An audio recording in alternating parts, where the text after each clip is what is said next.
मध्ये अजित पवार गटाचे उमेदवार आघाडीवर आहेत। विजय झालाय, काय पहिली प्रतिक्रिया? प्रतिक्रिया अशी आहे की मी बरेच वर्ष काम करत होते आणि आज भगूरच्या जनतेने मला जो न्याय मिळवून दिला त्यासाठी सर्वप्रथम मी भगूरच्या जनतेचा आभार व्यक्त करते।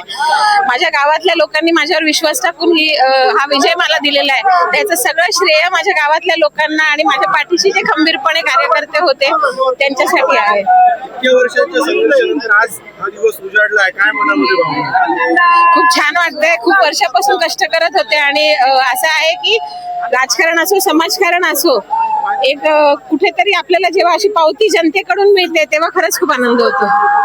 या संपूर्ण निवडणुकीमध्ये भाजप आणि राष्ट्रवादी एकत्र आलेले होते। शिवसेनेच्या विरोधात खूप मोठा संघर्ष झालेला आहे।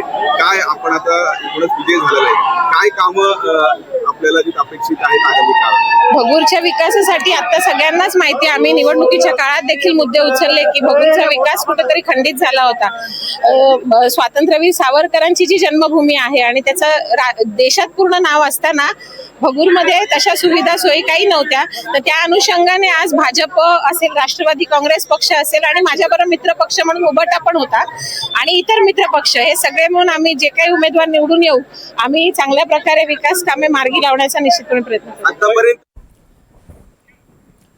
तर प्रेरणा बलकवडे या अजित पवार गटाच्या उमेदवार विजय झालेल्या आहेत, त्यांची प्रतिक्रिया आपण पाहिलेली आहे। रत्नागिरीमध्ये शिवसेनेच्या शिल्पा सुर्वे या सध्या आघाडीवर आहेत।